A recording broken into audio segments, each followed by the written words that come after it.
안녕하세요. 아토피와 싸우는 사람들 진행하는 오원장입니다. 우리가 지난 시간 동영상까지는요, 전편의 내용을 썸머리한 다음에 새로운 주제를 다뤘는데요. 이번 시간부터는 그냥 바로 본론으로 들어가는 그런 형식으로 진행하려고 해요. 왜냐면은, 필요하면 언제든지 이전 영상을 바로 볼 수 있는 그런 게 바로 유튜브의 장점이니까요. 양해 부탁드립니다. 그래서 이번에 다룰 주제는 과립구 삼형제 중에서 호염기구입니다. 바소필이라 그래요. 한번 보시죠.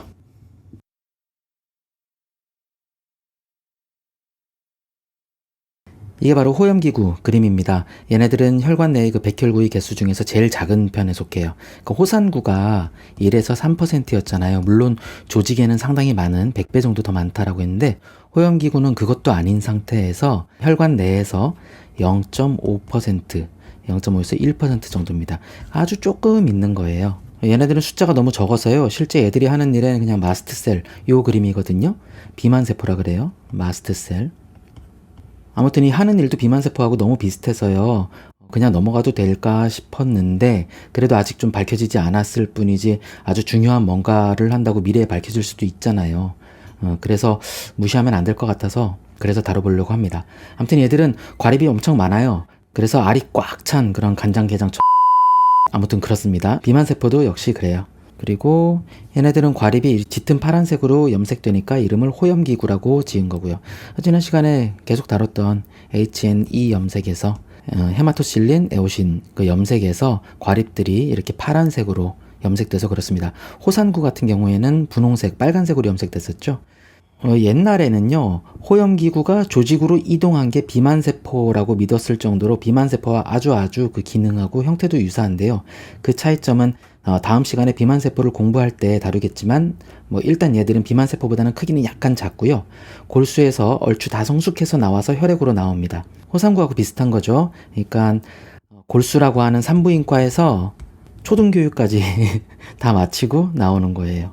반대로 비만세포 이 마스트셀은 골수에서는 물론 나오지만 산부인과에서 아기로 나와요.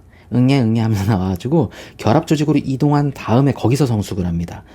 그리고 이 비만세포와 다르게 바소필, 이 호염기구는 세포 핵의 형태도 다형 핵 백혈구 그 형태의 그 특징을 따서 이렇게 약간은 좀 특이한 형태를 갖고 있습니다. 호산구 같은 경우에는 2개로 바이로뷸돼 있었고 호중구 같은 경우에는 3개에서 5개까지 세포 핵이 분절돼 있었다라고 했었죠. 이거는 좀 다음 시간에 좀 더 자세하게 다루고요. 자, 이분 기억하시나요? 지난번에 우리 다뤘는데요. 그 메치니코프 프랑스의 1차 면역계에 대항해서 2차 면역계, 그러니까는 체액성 면역계 그거를 연구한 독일의 국가대표 면역학자 파울 에를리히였죠. 이분에 의해서 1878년도에 이 호염기구가 발견됩니다. 사실 이분의 발견을 보면은 이 바소필, 즉 호염기구보다는 이 비만세포를 뭉뚱그려서 발견한 것으로 그렇게 나오는데요. 이 호염기구는 호산구 그리고 비만세포 그리고 세트라 그랬죠. 걔네들하고 같이 기생충에 대응해서 싸우고 또 알러지 반응에 관여하는 특수군이라고 보시면 됩니다. 아나필락시스, 천식, 아토피 피부염, 알러지 비염 그런 것과 관련된 삼형제 중 하나라고 보시면 되죠. 그리고 히스타민 그리고 세로토닌 등을 함유하고 있고요. 이 과립 중에 그리고 헤파린도 갖고 있습니다. 자, 그러면은 다른 면역세포들처럼 호염기구를 유혹하는 그런 물질들 그에 따른 수용체를 한번 알아볼 건데요. 여기서 한번 잠깐 수용체에 대해서 설명을 드릴게요. 이 다양한 열쇠들이 있어요. 이 그림을 보면은 여기 끝이 다 이렇게 문고리에 들어갈 열쇠들이 다르게 생겼죠. 이거에 딱 맞는 그러한 문고리의 조합이 이루어져야지 문이 열리게 되죠. 수용체라고 하는 것이 그런 겁니다. 수용체는 어떤 물질이 특정 세포 주변에 쫙 뿌려졌는데 그 물질에 대해서 내가 반응하냐 마냐 그걸 결정하는 세포 표면에 있는 문고리 같은 거거든요. 이 세포가 이렇게 있으면은 그 바깥에 문고리가 있어요. 동글맹이 문고리 있고 세모 문고리 있고 네모 문고리 있고 별 모양 문고리 있는데 여기에 특정 물질들이 막 뿌려졌는데 이 문고리에 맞는 열쇠가 없다면은 얘네들은 그냥 지나가는 거고 만약에 열쇠가 문고리에 딱 맞는다 그러면 안으로 들어와서 문을 따고 들어오게 되는 겁니다. 그래서 여기에 맞는 이 문고리 얘네들을 리셉터 즉 수용체라고 하는 거죠. 이 수용체는 이 열쇠들만큼이나 종류도 다양하고 뭐 숫자도 많을 거 아니에요. 그래서 또 이것마다 다 이름 짓는 게 좀 번거롭잖아요. 헷갈릴 수도 있고. 그래서 수용체의 이름은요, 그냥 어떤 물질, 그 물질 뒤에다가 알자를 붙입니다. 리셉터 알자. 그래서 우리가 뭐 인터루킨 3, 인터루킨 5, GM-CSF 이런 거의 수용체는 뒤에 인터루킨 3 리셉터, 5 리셉터, GM-CSF 리셉터 이런 식으로 이름을 짓게 됩니다.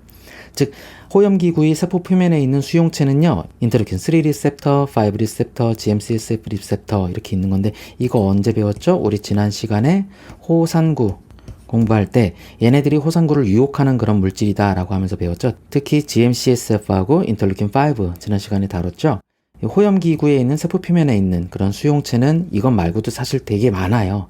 되게 많은데 그중 특이한 거, 아니 뭐 좀 제일 중요한 거, 그건 바로 FC 엡실론 리셉터 1입니다. FC 엡실론 리셉터 1, 이거는 좀 풀어서 얘기하면은 High Affinity IgE 리셉터인 거예요. 아주 높은 친화력을 갖는 고친화력을 갖는 FC라는 것을 받아들이는 수용체다 라고 해서 줄여서 얘기할 때는 FC 엡실론 리셉터 1 이렇게 되거든요. 실제 모든 사람에게는 IgE라고 하는 그러한 항체가 있어요. 이건 나중에 설명을 어차피 할 건데 그냥 이번 시간에 그런가 보다 하고선 넘어가 주세요. 조금씩 있는데, 소량씩 있는데, 이 적은 양임에도 불구하고 하이 애피니티, 친화력이 엄청나게 강한 거예요. 그래서 항원이 없어도 이 IgE라고 하는 항체는 이 리셉터에 강력하게 결합을 해 있습니다. 즉, 이 수용체를 갖고 있는 세포, 그러니까 예를 들어서 얘네들은 호산구, 호염기구, 비만세포 표면에 있거든요. 그런 표면에는 뭐 별다른 일이 없어도 항상 얘네들이 적지만 붙어 있다. 평상시에도 붙어 있다. 그렇게 생각하면 돼요. 이 그림 보면은 이게 항체예요. 항체라고 하는 거는 B셀에서 발사되는 미사일이거든요. 예. 이 미사일인데 항체는 Y자의 미사일이라고 제가 얘기했죠. 안티바디는. 여기서 이 Y자 중에서 이 아래쪽, 여기를 FC라 그래요. 위에는 FAB라 그러고요. 그러니까 바운드를 이렇게 잘랐을 때 위에를 FABV, 여기를 FCV라고 합니다. 사실 이 그림은 이 마스트셀, 그러니까 비만세포의 그림인데요. 이 그림하고 호염기구 그림하고 뭐 크게 틀릴 바가 없어가지고 이걸로 설명을 드릴게요. B셀이 활성화돼서 Y자 미사일을 발사했어요. 그게 바로 안티바디예요. 항체죠. 우리가 1차 면역, 그러니까 세포성 면역, 그리고 2차 면역, 체액성 면역을 나눌 때 체액성 면역, 아까 그 폴 에를리히 얘기했잖아요. 이 체액성 면역의 주 무기가 바로 이 항체들입니다. 이 항체는 뭐 미사일 종류가 여러 개 있듯이 몇 개가 있어요. A 있고, IgG 있고, IgE 있고, IgD 있고, IgM 있고, 뭐 그런데 이 항체 미사일이 발사됐을 때 Y자의 아랫부분, 이 FCV라고 하는 부분, 이 부분은 이 항체 단편을 결정하는 영역이라고 합니다. 그래서 FC라고 이름을 지은 건데요. Fragment Crystallizable Region, FC 영역, region, 그런 뜻입니다. 그러니까 뭐 그렇게 어려운 게 아니에요. 그냥 이 부위를, 얘네들은 결정하는 부위니까 이름을 그렇게 적고, 이거 부를 때마다 Fragment Crystallizable Region 이라고 하면은 좀 힘들잖아요. 그래가지고 FC라고 그냥 간단하게 약자로 사용하는 것 뿐 그렇게 어려운 건 아닙니다. 네, 쫄지 마세요. 그런데 이 FC가 이거 비만세포지만 호염기구라고 봤을 때 이 Y자의 항체가 FC 리셉터 여기에 딱딱 결합을 한다는 거예요. FC 리준이. 예. 그러면은 얘는 이제 활성화가 되는 겁니다. 액티베이티드 되는 거예요. 물론 액티베이티드가 제대로 됐을 때는 어떻게 되는 거냐, 요렇게 항원이 붙어지는 거죠. 안티젠이 딱 바인딩을 해서. 근데 여기서 조금 특이한 게요, 이게 크로스링크라 그래서 교차 결합이 돼야지 비만세포는 활성화되는 건데요. 근데 나중에 비만세포 얘기할 때 한 번 더 설명을 드릴게요. 2개 이상씩 이렇게 결합이 되어야지 된다는 겁니다. 자, 그런데 이 FC 엡실론 리셉터 1, 요거는 호염기구에만 있는 거 아니고 이 그림에서 보시다시피 비만세포 마스트셀에도 있고 랑게란스 세포에도 있고요. 그리고 호산구에도 있어요. 활성화된 호산구에도 있어요. 즉 IgE라고 하는 항체 E가 뿌려지면은 호산구나 랑게란스 비만세포에도 결합해서 세포 활성화를 유도한다는 거죠. 참고로 여기서 요거 엡실론, 요 엡실론은요, 그리스 알파벳에서 5번째, 그러니까 알파, 베타, 감마, 뭐 델타, 엡실론 이거잖아요. 이 엡실론을 그냥 갖다 붙인 겁니다. 항체 E, 안티바디 IG 이뮤노글로불린 E 하고 이 엡실론하고 서로 페어링이 되기 때문에 IgE를 그냥 붙인 거예요. 자, 그러면은 호염기구에서 분비하는 과립들도 한번 알아봐야겠죠? 자, 호염기구에서 분비되는 과립이요. 히스타민 있고요. 그리고 헤파린, 황산콘드로이친, 포르시데이즈, 혈소판 완성이자 PAF 지난 시간에 공부한, 그리고 인터루킨 4, 인터루킨 4 나오니까 인터루킨 13 당연히 이거 둘이서 짝꿍이거든요. 세트예요. 4하고 13은. 그리고 GM-CSF. 얘네들을 분비해요. 그래서 2차 면역 반응하고 관련된 그런 염증들을 활성화시키는 거예요. 이 중에서 이번 시간에는 인터루킨 4 이거 조금 더 알아보죠. 요 논문 볼게요. 마우렌 하워드, 이름 제대로 읽었는지 모르겠는데 죄송합니다만, 인터루킨스 for B 림포사이트, B 임파구에 작용하는 인터루킨들에 대한 그러한 논문인데요. 이 논문은 그 당시, 그러니까 여기 보면 1983년이라고 되어 있죠. 예전 논문이죠. 이때까지 밝혀진 B셀을 증식 그리고 활성화시키는 인자들에 대해서 정리한 겁니다. 우리 아직 B셀 공부 안 했는데 자꾸 이런 얘기 나오니까는 참 거시기에. TH1하고 TH2 분할을 보면서 한번 설명해 드릴게요. 우리 지난 시간 호산구 연구에서 호산구를 활성화시키는 인터루킨 5 공부했었던 거 기억나시죠? 그래서 인터루킨 5가 5 리셉터에 닿는 것을 억제하는 그러한 약들, 주맙으로 끝나는 그러한 애들 공부를 했었잖아요. 그거는 호산구를 활성화시키는, 호산구가 여기 있으면 호산구한테 액티베이팅 시키는 그러한 인터루킨이었고요. 이번에는 호염기구에서 밖으로 나가는 겁니다. 호염기구에서 밖으로 나가는 인터루킨 4를 얘기하는 거예요. 이 옆에 그림이 뭐냐면요. T 헬퍼스 서브셋 이렇게 돼 있잖아요. 헬퍼 T셀, 도움 T세포의 그 분할을 얘기하는 겁니다. 수지상세포나 마크로파지 우리 공부했죠? 얘네들이 APC, 안티젠 프리젠팅 셀로서 항원을 제시를 해줬어요. 누구한테? T 림포사이트, T셀한테.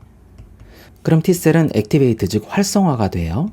이렇게 됐다는 얘기죠. 활성화된 상태에서 두 부류로 나뉘게 됩니다. 어떻게 활성화가 되느냐에 따라서 나뉘게 되는 거예요. STAT에 대해서는 나중에 공부하기로 하고요. TH1이 되는 것과 TH2가 되는 두 가지 반대 방향으로 가는데요. TH1이 되는 거는 인터루킨 12가 관여하고요. 그리고 인터페론 감마가 관여합니다. 그리고 TH2로 T셀이 활성화되는 거는 인터루킨 4가 관여하는 거예요. 밑에 보면은 TH1이 활성화되면은 NK셀이 활성화되고 박테리아나 바이러스 같은 것들을 잡아먹게 되는, 처리하게 되는 innate immunity, 그러니까는 선천면역에 관련되는 것이고, TH2가 활성화되면은 파라사이트, 기생충, 펑자이, 곰팡이, 알러지, 그리고 천식 등에 관련되는 아답티브 이뮤니티, 그러니까 후천면역 쪽으로 양분되는 겁니다. 즉 나이브 T셀, 활성화되지 않은 T셀이 완전히 반대의 방향으로 성숙되어서 우리 몸이 면역 대응을 반대 방향으로 결정하게 되는 그러한 일을 한다는 거죠. 그 중에서 TH2로 가는 과정에서 인터루킨 4가 역할을 한다. 그리고 그 역할을 하는 인터루킨 4가 바로 호염기구에서 나온다. 물론 딴 데서도 나오지만 호염기구에서 나온다라고 하는 게 주된 내용입니다.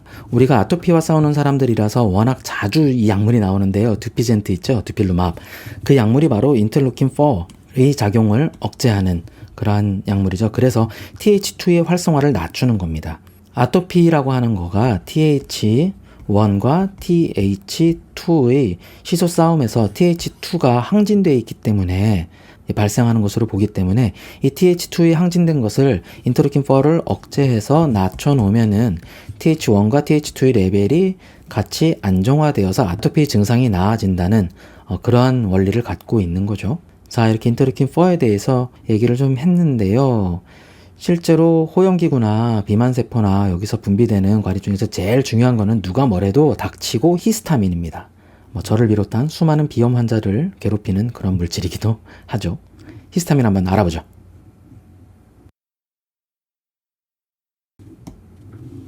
이분입니다. 1910년. 이분 성함이 헨리 헬릿데일. 그리고 이분하고 레이드로우라고 하는 과학자가 발견해서 베타 이미나조릴 에틸라민이라고 이름을 붙인 거거든요. 나중에 히스타민 이름으로 바뀌었고요. 히스타민 이름이 뭐 뜻이 뭐냐면은 뭐 이런 거 별로 중요하진 않은데 이런 거 좋아하시는 분들 있잖아요. 히스타민이 히스토, 아민, 즉 조직 내 아민류라고 하는 뜻입니다. 이 저자 두 병 중에서 이분, 헨리 데일, 이분은 신경 전달 물질 중에서 아세틸콜린이라고 있거든요. 그걸 처음 밝힌 분이에요. 1936년에 그걸로 노벨 생리의학상 받으셨습니다. 히스타민은 호염기구랑 그리고 비만세포에서 특히 비만세포에서 분비되는 질소 화합물입니다. 당연히 비만세포를 설명할 때 히스타민은 꼭 이렇게 같이 나와야 되는데 일단 이번 시간에 그냥 다룰게요. 나중에 비만세포 할 때는 다른 또 특이한 거 한번 해야 되기 때문에. 꼬맹이가 코 풀고 있죠. 비염 때문에 라고 생각을 하는데요. 음식 중에 있는 아미노산 중에서 히스티딘이라고 있어요. 이 꼬마 아가씨가 히스티딘이 함유된 음식을 먹어요. 그러면은 이 꼬마 아가씨 몸속에서는 이게 화학 분해됩니다. 분해되어서 히스타민이 돼요. 그 히스타민이 많으면은요, 아무래도 알레르기 체질이라고 진단받는 경우가 있어요. 그런데 우리나라에서는 히스타민 검사를 따로 하지는 않는 것 같아요. 알러젠 검사만 하고요. 그런데 사실 알레르기, 그 두드러기 같은 거 있잖아요. 그런 거 가장 헷갈리는 게 바로 히스타민 인톨러런스라 그러거든요. 정말 제 글씨. 이거 뭐냐면 히스타민 과민증. 히스타미노시스라고도 해요. 아무튼 히스타민이 많이 들어가 있는 음식. 예를 들어서 뭐 포도주나 뭐 치즈, 그러니까 주로 발효된 것들이에요. 햄 같은 것들, 그러니까 숙성된 그런 것들이 히스타민이 많이 들어있는 음식입니다. 히스티딘이. 그리고 우리 몸에 좋다라고 하는 뭐 등푸른 생선 같은 거 있잖아요. 고등어, 뭐 꽁치 그런 것들 거기에도 히스티딘이 많이 들어있다라고 해요. 아무튼 이 히스티딘이 몸에 들어와서 분해되어서 히스타민이 되어서 그것들이 우리 몸에서 이런저런 불편한 반응들을 만들어내기 전에 디아민 옥시데이즈라고 하는 이거 DAO라 그래요. 그냥 디아민 옥시데이즈 히스타민 분해 효소라 그러거든요. 이런 것들이 몸에서 히스타민을 분해해주면은 사실 변 증상이 안 나타나요. 그런데 그게 잘 안 되는 사람들, 즉 디아민 옥시데이즈가 많이 떨어져 있거나 결핍된 사람들, 그런 사람들은 알러지 증상이 나오는 거죠. 그러니까는 히스타민 인톨러런스, 즉 히스타민 과민증이 나오는 거죠. 그래서 DAO가 들어있는 외국에서는 그런 건강기능식품들 좀 많이 파는 것 같은데 우리나라에서는 제가 이거 파는 거 못 구했어요. 어떤 거냐면요. 이 제품이에요. 히스타민 블럭이라고 돼 있고 뭐 시킹 헬스라고 하는 회사에서 나온 건지 뭐 정확한 건 잘 모르겠는데 그냥 제 몸에 한번 실험을 해볼까 그래가지고 직구를 한번 해봤습니다. 그리고 아토피 환자분들이 병원이나 한의원에서 많이 듣는 얘기가 장누수 증후군이에요. 그걸 같이 개선해야 된다면서 뭐 유산균을 프로바이오틱스, 프리바이오틱스 그런 거 추천받기도 하거든요. 근데 사실 장누수 증후군에서 디아민옥시데이즈 이게 바로 떨어지게 됩니다. 그래서 알러지 증상이 더 심해지는 거죠. 원래 다른 면역체계 문제도 세트로 작용하지만 그런 문제가 더 불난집에 기름을 부을 수 있다. 참고하시고요. 이 히스타민은 우리 몸에서 어떤 기능을 하는가? 여기서부터 볼게요. 심장에서는 심장을 빨리 뛰게 만들고요. 심박동수를 빠르게 만들고 혈전을 만들기도 하고 위산을 분비하기도 하고요. 그리고 혈관을 확장시키기도 하고요. 그리고 기관지를 수축시키기도 하고요. 그리고 말초 혈관에서 그 투과성, 퍼미어빌리티를 인크리즈한다. 투과성을 증가시킨다. 그래서 밖으로 수분이 빠져나가게 하는 그런 것도 있고요. 그리고 아드레날린이 방출되기도 하고 swelling and inflammation, 조직이 붓고 그리고 염증이 생기게 하는 그러한 역할을 하는 게 바로 히스타민입니다. 가장 중요한 거는 면역계에서의 역할이겠죠. 그러니까는 가려움을 유발하는 거하고 염증 시에 주변 혈관을 확장시켜가지고 그쪽이 붓게 만드는 거. 얘가 분비하게 되면 주변의 혈관들이 확장되면서 혈관벽이 느슨해지면서 면역세포들이 막 튀어나오는 거예요. 그러면 그쪽에서 전쟁이 더 강화되겠죠. 이거 역시 불난 곳에 부채질하는 그런 겁니다. 참고로 위장벽에요. 이거 위산을 분비한다 그랬죠. 위장벽에 ECL 세포라고 있어요. 이게 뭐냐면은 엔테로크로마핀 셀 라이크, 엔테로크로마핀 닮은 세포라는 얘기인데요. 참고로 EC라고 하는 건 엔테로크로마핀이라고 하는 거는 과민성 대장 증후군하고 관련 있는 그런 세로토닌을 분비하는 세포입니다. 소화기 점막에 있는 그런 세포예요.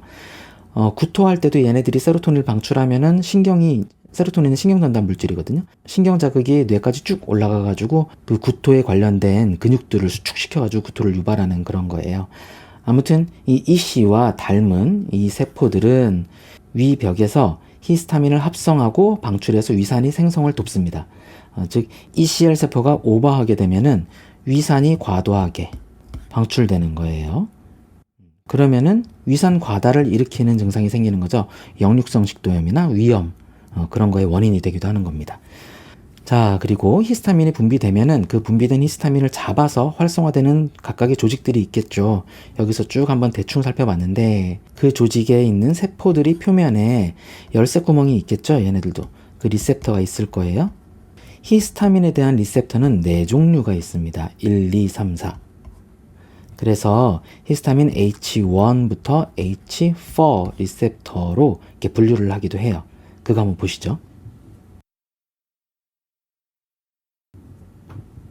이게 바로 히스타민 리셉터 그림인데요. 히스타민 1 리셉터는 뇌, 그리고 혈관, 심장에 있고, 히스타민 2 리셉터는 뇌, 심장, 혈관 똑같이 혈관 확장시키는 거 뿐만 아니라 여기서는 이제 위가 나오죠. 위산을 분비시키는 쪽으로 가는 거죠. 아까 ECL처럼. 그리고 히스타민 3에서는 장이 나와요.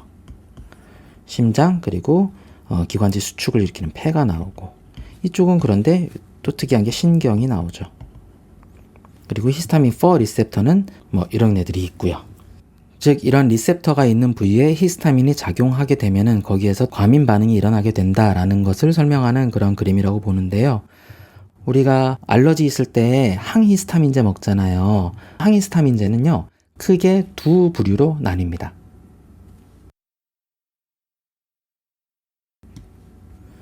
이거 그냥 제품들이에요. H1 안티히스타민하고요. 그리고 H2 안티히스타민이 있어요. H1은요, 이거는 그냥 알러지 약이에요. H1 리셉터를 막는 거예요. 아까 H1이 뭐였죠? 이렇게 뇌부터 심장까지 작용하는 것들, 이거를 블락시켜주는 거예요. 제너레이션이 좀 나뉘어요. 그러니까 세대가 좀 나뉘는데요. 1세대, 2세대, 3세대 그렇게 나뉘어요. 이게 1세대 대표적인 약이에요. 페닐라민. 비염이나 근육통이나 어지럼증이나 불면증 이럴 때 BBB라 그러거든요. 블러드 브레인 베리어라 그래서 혈관 뇌 장벽이라 그래요. 그걸 통과하는 게 H1에서 1세대 약들이거든요. 얘네들은 그래서 뇌에까지 작용할 수 있기 때문에 불면증 치료제로도 도움을 줍니다. 사실 이거는 사이드 이펙트인데요.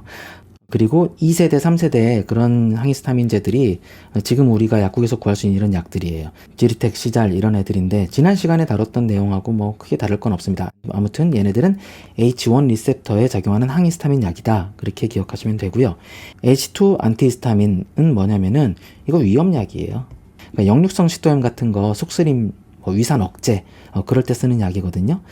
대표적인 부작용이 엉뚱한 수용체에 작용하는 거예요. 대표적인 게 바로 이 시메티딘이라는 약입니다. 이거 되게 오래된 약이거든요. 이후에는 얘가 이제 잔탁한테 밀려요. 시장에서.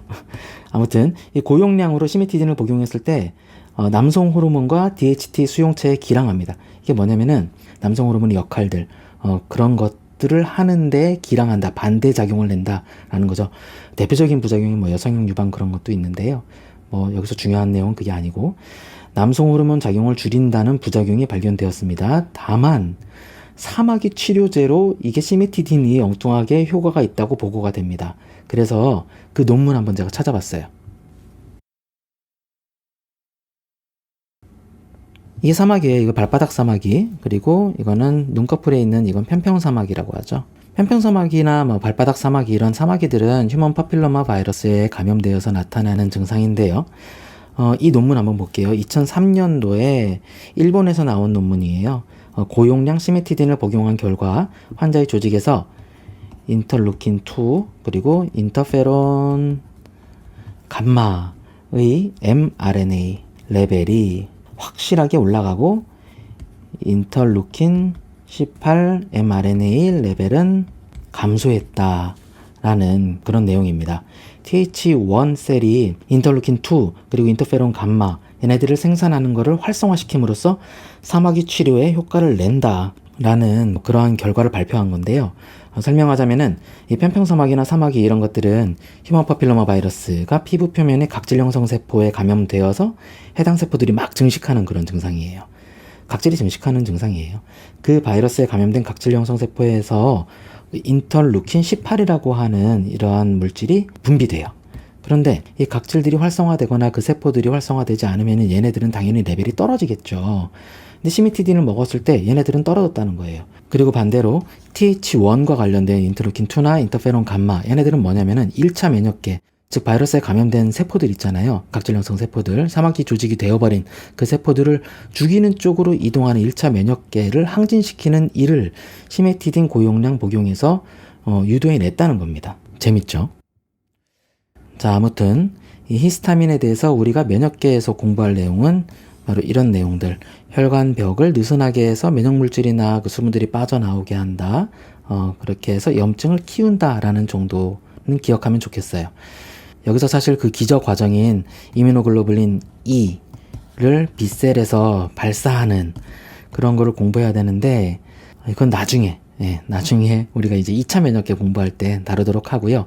이번 시간에는 이 정도로 마무리하고 다음 시간에 마스트셀, 즉 비만세포에 대해서 공부하면서 조금 더 복합적인 알레르기에 관련된 내용들이나 IgE 매개 그런 것들을 정리해야 될 것 같습니다. 오늘은 여기까지. 네, 고맙습니다. 끝!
아토피